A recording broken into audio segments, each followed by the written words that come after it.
siang, perkenalkan saya Deni Apriansa. Kali ini saya akan menerangkan tentang strategi dalam bisnis disusun oleh saya Deni Apriansa dan rekan saya Catur Aryadi, dosen pengampu Bapak Agung Tri Putranto ST MM. Mari kita mulai presentasinya. Yang pertama adalah strategi bisnis, merupakan penetapan sasaran dan tujuan jangka panjang sebuah perusahaan dan arah tindakan serta alokasi sumber daya yang diperlukan untuk mencapai sasaran dan tujuan tersebut. Strategi bisnis juga merupakan cara-cara yang digunakan untuk mendapatkan keunggulan persaingan dalam bisnis.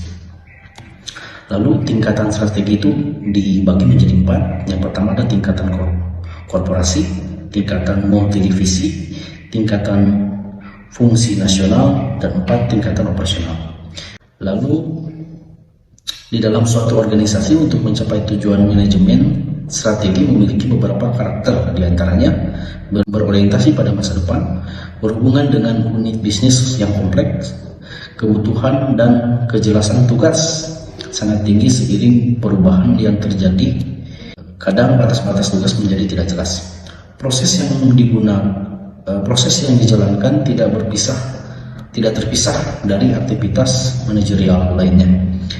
Lalu ada target waktu yang jelas dan memerlukan perhatian khusus pada manajemen puncak.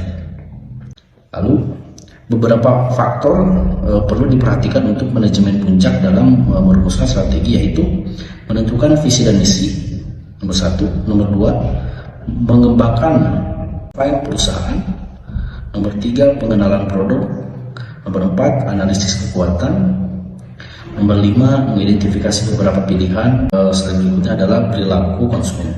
Ada beberapa perilaku konsumen yang harus menjadi pertimbangan manajemen strategi untuk menentukan strategi apa saja yang direncanakan nantinya. Diantaranya adalah nomor 1, keingintahuan terhadap perkembangan atau tren baru. Nomor 2, keinginan untuk melakukan perbandingan. Nomor 3, keinginan untuk meneliti. Nomor 4, keinginan untuk menggunakan teknologi dan memperoleh. Selanjutnya, selain perubahan pola perilaku konsumen, manajemen strategi juga perlu memperhatikan sikap-sikap yang dimiliki oleh konsumen di bisnis, yaitu kritis terhadap penawaran produk, lalu sensitif terhadap harga, sensitif terhadap kualitas, menuntut jaminan atau garansi atas produk. Lalu yang terakhir, menuntut teknik penyajian halaman web yang secara kognitif. Tahapan strategi ada 3 tahapan. Strategi yang umum menjadi langkah-langkah yang akan ditempuh oleh manajemen strategi, yaitu 1. Perumusan strategi, pengembangan rencana jangka panjang untuk manajemen efektif dari kesempatan dan ancaman lingkungan dilihat dari kelemahan perusahaan. 2. Implementasi strategi, proses di mana manajemen mewujudkan strategi dan kebijakannya dalam tindakan melalui pengembangan program, anggaran, dan prosedur. Nomor 3, evaluasi dan pengendalian, proses melalui aktivitas-aktivitas perusahaan dan hasil kinerja serta dimonitor, kemudian kinerja sesungguhnya dibandingkan dengan kinerja yang diinginkan. Lalu tahapan analisis. Tahapan analisis dibagi menjadi 2, yaitu analisis eksternal dan analisis internal. Contoh penggunaan analisa SWOT pada toko elektronik Berkajaya yang telah menggunakan teknologi informasi dalam jumlah beli produk yang ada di toko tersebut. Strength atau kelebihan atau kekuatan. Toko Berkajaya sangat mudah diakses dalam hal mendaftar, menjual, atau memasang iklan ataupun membeli. Lalu yang kedua, gampang ditemukan di search engine atau memiliki page rank yang tinggi. Lalu yang 3, tampilan dan toolbar yang mudah dipahami mulai dari kategori sampai keterangan detail lainnya. Lalu tampilan seperti pewarnaan front dan tata letak sudah bagus dan tepat. Dan yang terakhir, kini sudah memiliki aplikasi berbasis mobile. Lalu kelemahannya yaitu toko Berkajaya saat ini masih hanya menggunakan bahasa Indonesia, sehingga website ini belum mampu untuk go internasional dan sangat rawan akan penipuan karena semua informasi dapat divulgasi dengan sangat mudah dan gratis. Opportunities atau peluangnya yaitu jumlah penduduk Indonesia. Yang kedua, semakin mudahnya untuk akses informasi, karena kanal-kanal koneksi sudah ada di mana-mana dan semakin murah seperti modem WiFi dan lain-lain. Lalu sifat penduduk Indonesia yang umumnya masih konsumerisme. Threat atau ancamannya itu ancaman dari penyedia iklan gratis dan ancaman dari para hack. Pembuatan keputusan konsumen e-bisnis secara perorangan terdapat beberapa faktor dalam proses pembuatan keputusan perorangan. Di antaranya adalah yang pertama karakteristik personal, yaitu hal-hal mencakup karakteristik personal di antaranya usia, gender, etnik, pendidikan, pola hidup, psikologi, pengetahuan, nilai, dan kepribadian. Lalu faktor yang kedua yaitu karakteristik lingkungan, yang mencakup karakteristik lingkungan di antaranya yaitu sosial, komunitas, dan keluarga.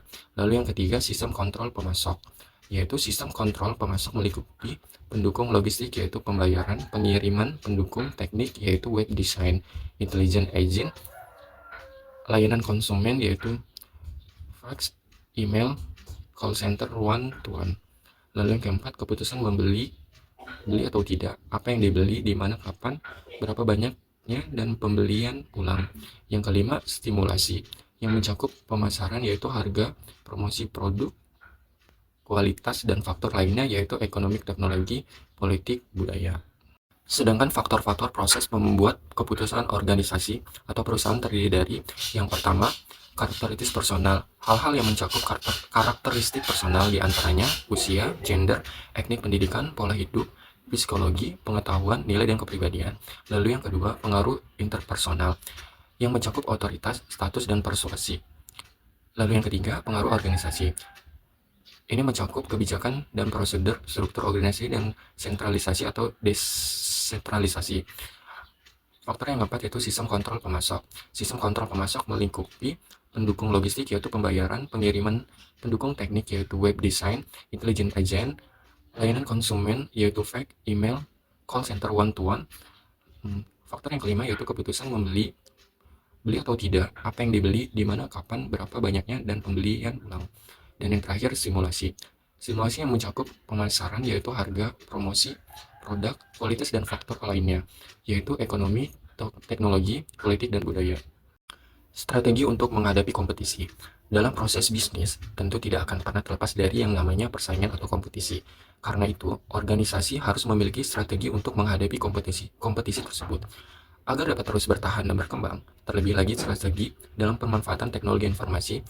Adapun strategi yang harus dimiliki antara lain, yang pertama ada cost leadership strategy, yang kedua ada differentiation strategy, yang ketiga focus strategy, lalu growth strategy, yang kelima alliance strategy, yang keenam ada innovation strategy, yang ketujuh internal efficiency strategy, dan yang terakhir customer oriented strategy. Untuk membangun relasi dengan baik, dibutuhkan beberapa model pembangunan relasi, yaitu yang pertama, konsumen menerima ekspos pemasaran. Yang kedua, konsumen menentukan media pemasaran untuk menanggapi. Yang ketiga, konsumen membuat keputusan membeli. Keempat, detail transaksi. Kelima, update database. Keenam, pembentukan segmentasi. Yang ketujuh, 4P, produk, harga, tempat promosi. Diperbaharui keunikannya untuk konsumen. Dan yang terakhir, media baru dipilih untuk layanan terbaik. Promosi online terdiri dari yang pertama ada email optimizing, manfaatkan dan mengoptimalkan email secara efektif.